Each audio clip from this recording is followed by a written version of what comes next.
Hey everybody, welcome to the Herd Fit Podcast with Dr. Sam Rhee and myself, Coach David Syvertsen. This podcast is aimed at helping anyone and everyone looking to enhance their healthy lifestyle through fitness, nutrition, and most importantly, mindset. All right, welcome back to the Herd Fit Podcast with Coach David Syvertsen and me, Sam Rhee. And this topic is perfect for all of us procrastinators in the world.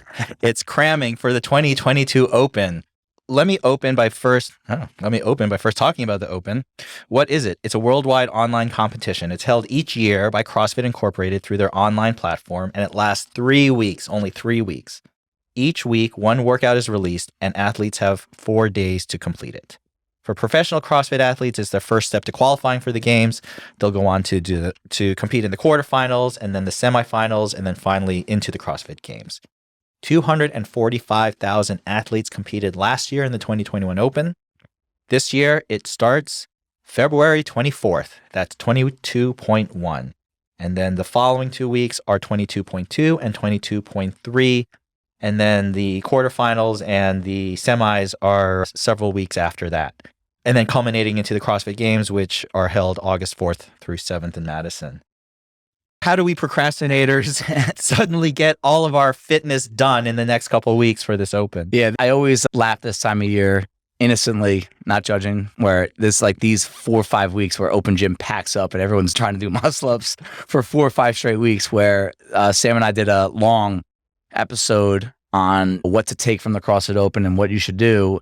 And like that time period, right, of basically April through March, 11 months, I could say this, there is not a lot that will be done in the next few weeks in terms of progressing your fitness. I'm not going to up my lift by 20 pounds? No, you won't. I think one of the most important things is, why are we doing the Open? Why do we push the Open as a CrossFit gym owner, CrossFit coach? Why do I personally do it? It's a yearly test. Really, that's the way I view it for most people. If you want to go into the sport, it's a little different story, but it's a yearly test. And I think sometimes it gets misconstrued as an evaluation. I don't want people to feel like it's an evaluation. You're fit or you're not fit.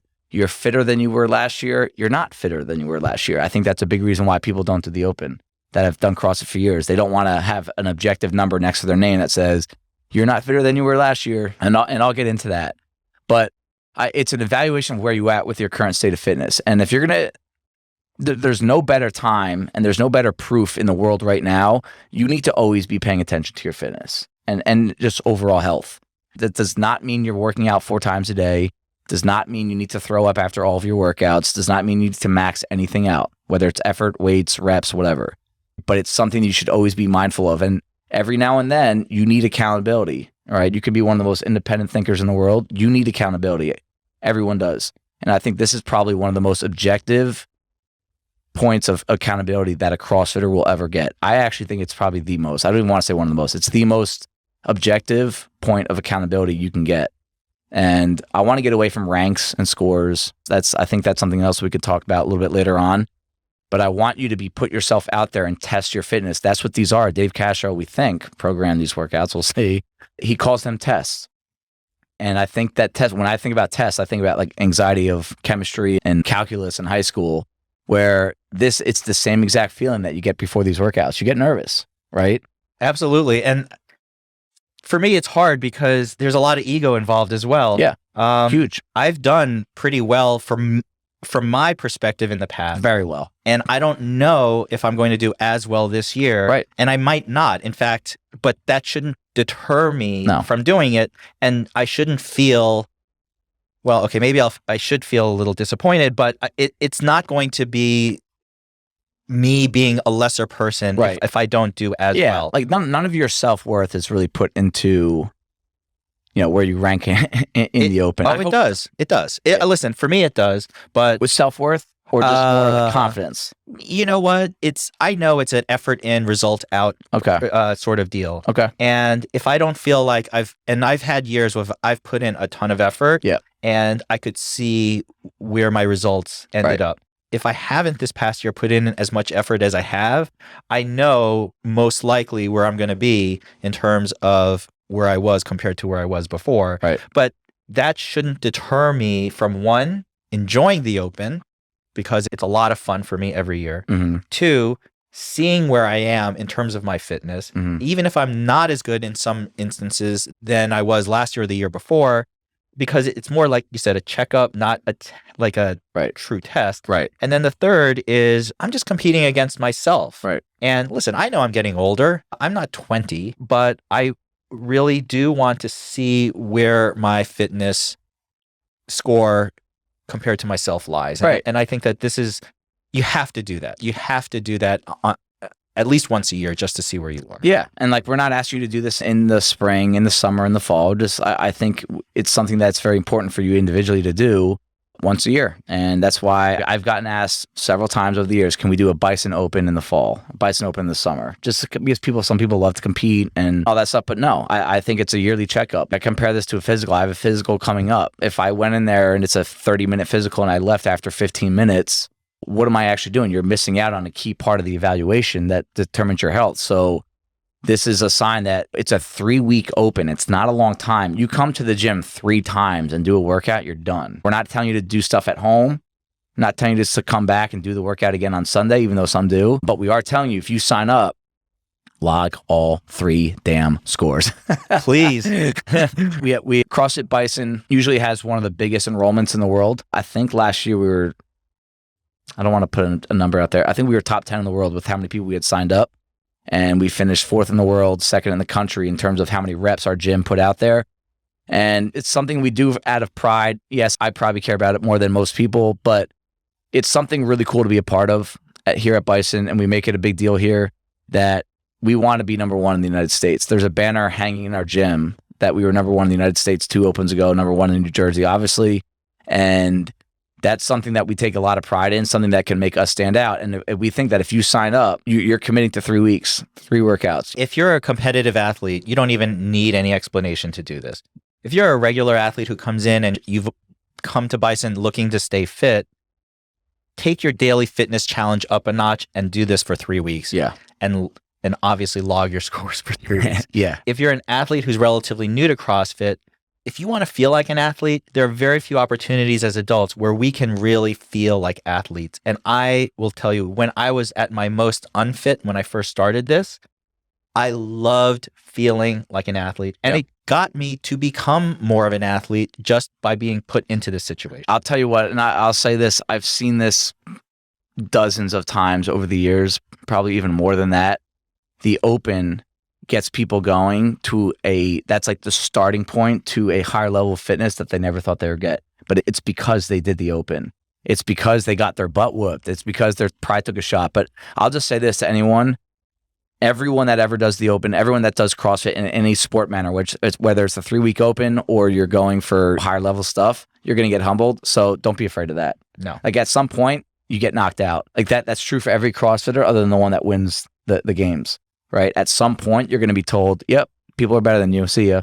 And so we all go through the same thing there. That should never be a reason to not do the Open. If anything, it might inspire you to do more work. If you love CrossFit or the CrossFit methodology, a lot of it has to do with mental toughness. Yep. And my personal belief is mental toughness is a key success indicator, not just for sport, but for your work and for your life. Mm-hmm. And if you want to train mental toughness, this is a good situation to put yourself in. I've done a lot of things in my life. There are probably very few things that got me as scared or pushed me like the Open has. And it's not that I relish going out and seeking these opportunities, but I realize how good they are for me. Right. And after they're done, I love the fact that I put myself in that position. Yeah. I mean, I think before I want to get into my 3 things that we could really focus on to prep between now and the start of the Open, just kind of fine tune some things is I want to make sure that people know when you do things that are hard, it brings you to a higher level of fulfillment that you'll never reach if you constantly just avoid things that are hard. I think sometimes we avoid things that are difficult because you want to be in your comfort zone. You kind of just want to stay crammed up under the couch, under the blanket, in your bed, and just feel like, okay, I'm good. I'm safe. Nothing's going to ruin me right now. But if you branch out and do things that make you uncomfortable, cause anxiety, get upset, maybe even cry, make you very sore. That'll happen in the Open every year. Okay. It's going to bring you to a higher level of fulfillment that you'll never reach if you just stay under that blanket the whole time. So put yourself out there. It's 3 weeks, and I promise you good things will come from it. I promise. Absolutely. You guys support me. I will support you. That's how everyone feels in this environment. Yep. So I have 3. It's funny, like I had 3 things that I wrote. I had 10 originally, but I was like, all right, this is going to be too long. So I had 3 things that I think between right now, we're 7 weeks away from this thing. So again, you're not going to get that much fitter. And I always tell people when you're close to a comp, only bad things can happen. So don't overtrain. That's one of them, actually. But I wrote this before the Open in 2018. And this is something I kind of still sticks with me as a coach and as an athlete. Number 1 is intensity rules all. You want to work out with high intensity. And that's going to be partially my responsibility as a coach and programmer, that we create certain workouts that are high intensity. And intensity can come in different levels and come with weights and come with reps. Primarily speaking, we want to go after reps. So if that means you need to go a little bit lighter or scale a bit more, that's what we want. But the mindset is really what you need to go after this. You need to start figuring out, I'm usually sitting around 10 to 12 reps per minute with most CrossFit movements. Can I get that to 12 to 14, 14 to 16? And some of that will come from interval work. Some of it will come from shorter workouts, right? It's really hard to maintain a high intensity with really long workouts. But when you come into the gym, if you're not like a fire breather where you go hard all the time, try to pick 1 or 2 days in a week. And I would suggest making it later in the week, because we'll be doing the Open here later in the week. We'll be doing the Open on Fridays, and then some people do it on Sundays. So that's something that you could start prepping your mind and your body for, to go really hard towards the back half of the week. And maybe you start picking Friday. At Bison, we do open prep workouts every Friday. It starts this Friday up again, and it's a workout that has like an open feel to it. I would strongly suggest people trying to get here, but also coming in here with the mindset of, I'm going to crush this workout, and I'm going to get that taste, like that bleeding lung taste in that workout. And I think that's a big part of it. I was prepping for this podcast, and one of the things that was most common that I saw out there about making yourself mentally strong for the Open was practicing the full send. Yeah. You have to be able to go all out in your Open workouts, and you have to practice that. Mm-hmm. Like you said, don't practice it every day, but knowing where you can recover and where you have to push is a crucial management skill that will help you when you're in that WOD. It's a skill. Yeah. Especially for those with a shorter time domain, right? So they call it the pain cave. You got to go there. Yep. This Friday's workout, 8 minutes long. Yep. Visualize yourself pushing to the maximum. Like you said, how your body feels. What does that taste feel like? That sense of achievement. Mm-hmm. Can you feel yourself actually getting there? And I think one of the advantages of doing this is, how do you feel after? In that, you felt I've seen you full send multiple times, and it sucks during, especially right after, but 15 minutes after, an hour after, days later, you're proud of yourself. You really are. And I want people to feel that. That's part of what it helps me a lot. Is in some of these workouts, like out at Legends, I knew, this is going to be terrible. This is terrible. I'm going to feel like crap. I'm going to be sore. But I've been through that before over the years, that hey, I'm going to be happy I did this.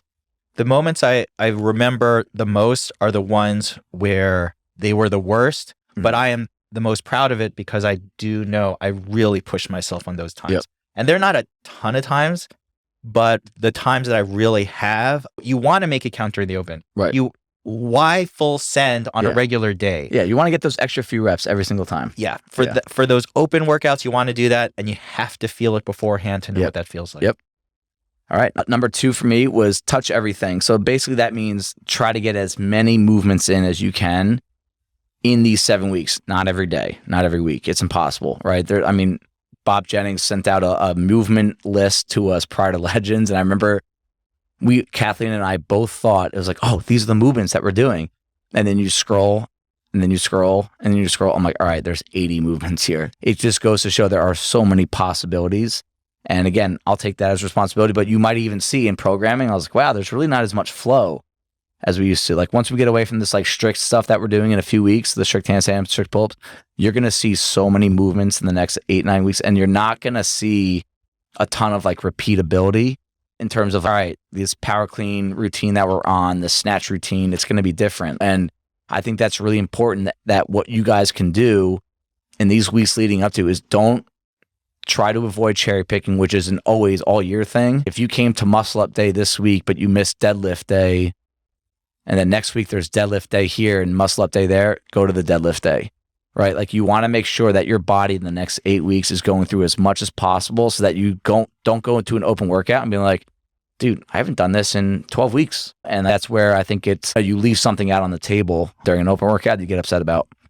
Absolutely. I think related to that are two things. Like you said, you have to be able to feel comfortable with all the different movements that you might encounter, and also in between those movements. So you're going to have the open has what, a lot of couplets, triplets? Couplets and triplets. Yep. And Majority of the movements are body weight. Right. And so a lot of it is moving with efficiency in between those movements. In the next couple of weeks, you're going to throw a bunch of different movements at us. And it's not just moving in those movements. It's how do I move from this movement to this movement? Right. What is my body doing when I'm feeling this and then I'm going to feel this? Right. And I feel that mental prep is going to be very helpful because a lot of times you want to stop. You want to take that longer rest. You want to say, okay, I don't know this movement so well, so I'm not going to feel so great with this one. You have to be able to move well amongst all of those movements. And to build off that, this is something that everyone can do, every level athlete, okay? When you're in the middle of a workout and you get to that point, like we all get to those points in the middle where we're like, oh man, I'm tired and I still have a ways to go. And take note, when you're taking a break, is it because you're breathing or because your muscles are tired? And sometimes like, it's both, right? Like, but what is the predominant reason why you're resting? I want people to be mindful. I just did a workout today with Kevin Yurchak, and I got to a point of needing rest on ring muscle ups because of muscle fatigue. That is why I had stopped. I wasn't breathing too heavy, but my muscles couldn't handle it. But when I got to the ski erg in the workout, I was so winded. Like my heart rate was so high, I couldn't really control my breathing that I had to slow down my pace until I got my breath, back under control. And that's mindful training right there. And I think I will say in most open workouts, most workouts are complementary, meaning the movements allow for you to go after each of them individually hard so that the muscles aren't getting too tired, but it comes down to your ability to breathe.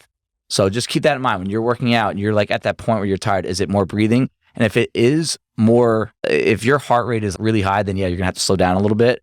But if it's more about muscle fatigue and the movements are complementary, you got to push the pedal at that point. Like think about last year's workout, the dumbbell snatch, burpee box jump overs. Oh yeah. All right. That was a repeat. You really never get to a point where the snatches are having an impact muscle-wise on the burpee box jump overs and vice versa. But your heart rate just climbs and climbs and climbs and climbs. And just be mindful of that. Yeah. You're not going to build on strength so much in the next month or two. Right. But you can improve your aerobic capacity. For sure. And control your heart rate and your breathing. And it's mindful training. You have to always be thinking while you're training. The third and final one here is really important. You can kind of put a slash next to this. It's don't overtrain / would be, and I don't have this written down, but don't overtrain / put your attention on recovery. And recovery is not just protein shakes and sleep. We're doing the reset challenge right now, and we're big on hydration, getting those 60 plus ounces of your body weight in water every day.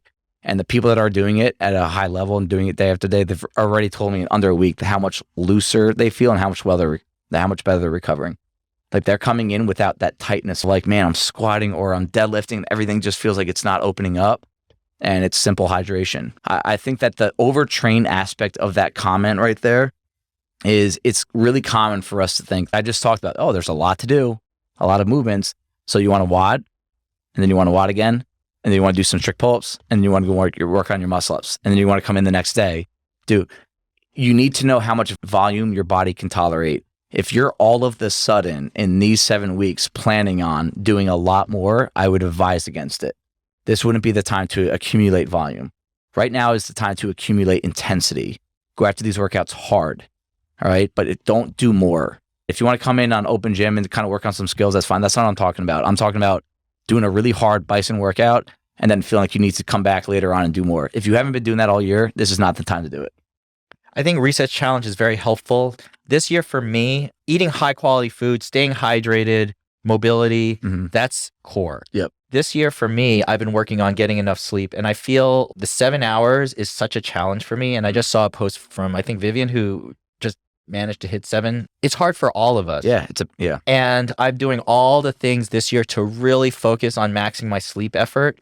I've gotten up to about 6.5, 6 hours 45, which is more than I've ever gotten all year. And doing the recovery work that you need to now will pay dividends for two reasons at the Open. One is your performance will be better, your injury risk will be less. I don't think any of WODs or these tests are programmed for injury. Like the games might be a little bit more challenging. Right. These are relatively safe because they have to be accessible to all. The dumbbell snatches, burpee box jump overs, for example, unless you have an intrinsic shoulder structural issue, you're not going to break anything really, as opposed, I mean, there are some things that you could certainly. For sure. But anything. Yeah. But they're very careful to program. Yeah. They're responsible. Yeah. And like you said, the challenge is going to be maintaining intensity. Right. Not, can I lift super heavy? Can I do something that's high skill that's going to hurt me? Max unbroken reps, all that. Yeah. Right. No, they're looking for intensity and relative safety. So if you work on getting your body into the best condition it can be, you're going to help yourself. Yeah. And so here's a bonus one, free for our HerdFit listeners. All right. I started playing around with this last year with a few people. If you're one of the people that are a little bit competitive with this and you really want like your max best score, right? And it's not the way to be, it's not the way not to be. It's just, I know there are some people that want specific score, they want to rank a certain way, or now with this top 10%, there's a lot of people in our gym that have that, they're on that bubble, right? And they might be able to make it. There's something that you can practice. We do these open prep workouts on Fridays, and you can come back to open gym on Sunday, starting this week, and do the workout again and try to beat your score. And I think like we call these repeat workouts, right? And it's always a topic of debate at Bison. I'm all about it. If you want to do it, go for it. I don't think it's bad if you do it. I don't think it's good if you do it. You are opening the door for more injury just because of overuse and repeated movement patterns. But it's something that I think you might want to play around with. This is such a psychological sport that sometimes when you really pursue a workout as hard as you can on a Friday, and then you come in on a Sunday and you build this pace and you're all right, I'm getting through this part of the workout so that I can get this score, and you could beat your own score, then you get to submit that.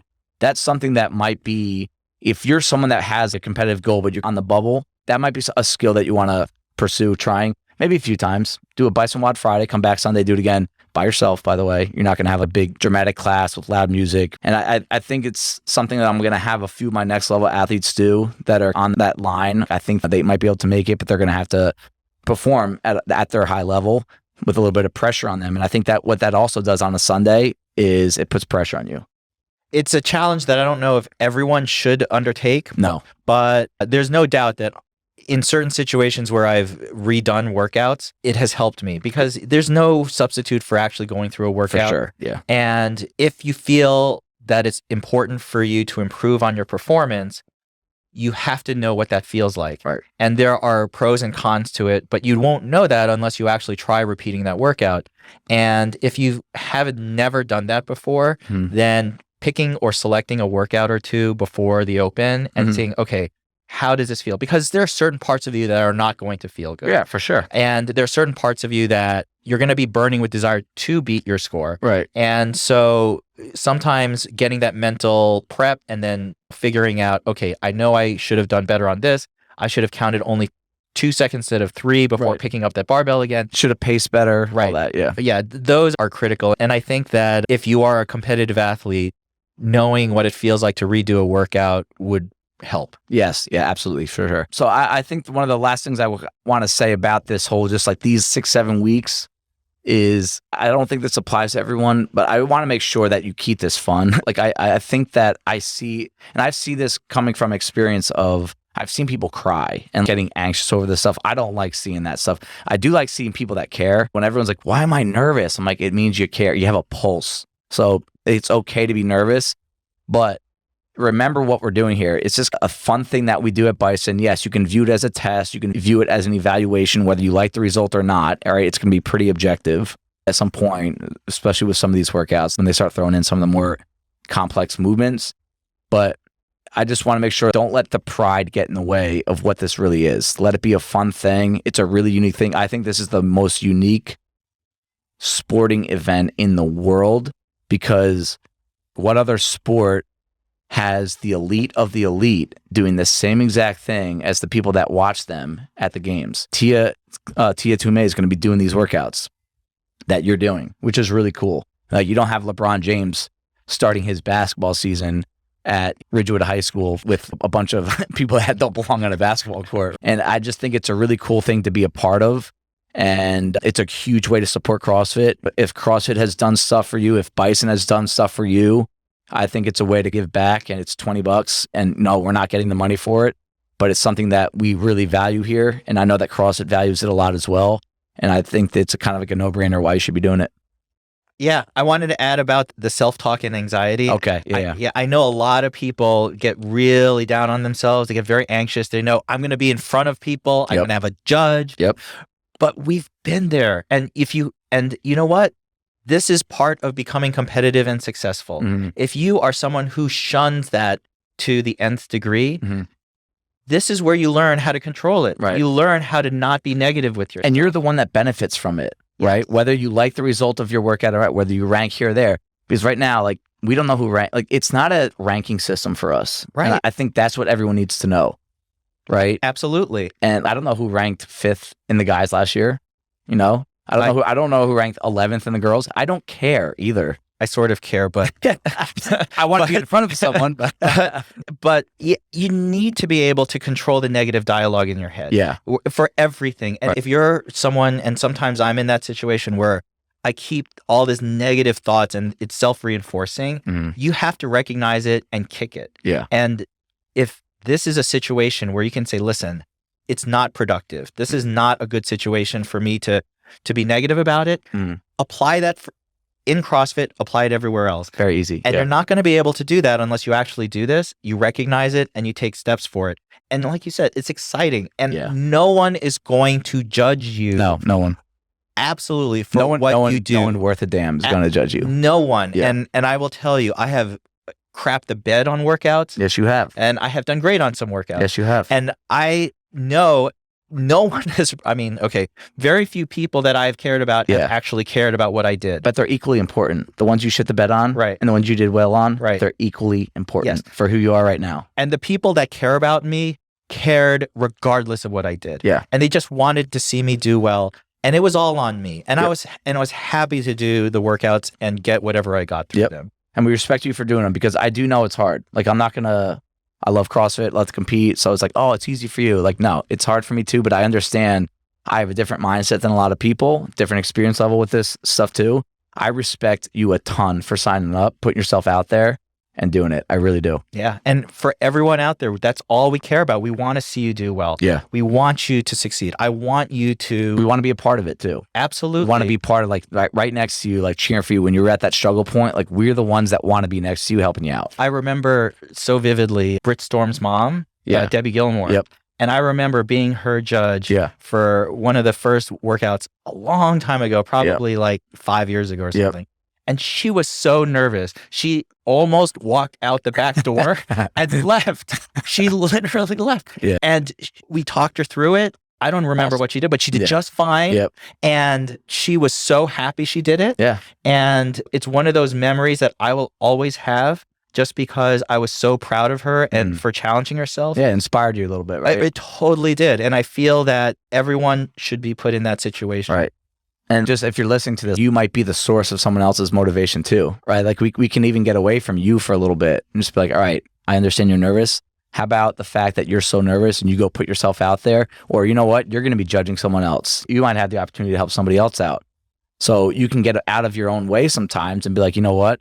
Me fighting through this adversity right now, I promise you, there's somebody watching, or there's somebody that can relate to you, and they might emulate what you're doing. You know, if you're going to walk away from it, quit, not sign up, not submit your scores, throw a tantrum, all that stuff, somebody's going to do that same thing. But if you're clapping your hands, smile on your face, hard work, pat yourself on the back, pat other one's back, that's what everyone else is going to do. That's how Bison's grown. That's how CrossFit's grown. It's organic, right? We follow each other's examples. I love it. Cool. Thank you, everybody, for taking the time out of your day to listen to the Herd Fit podcast. Be on the lookout for next week's episode.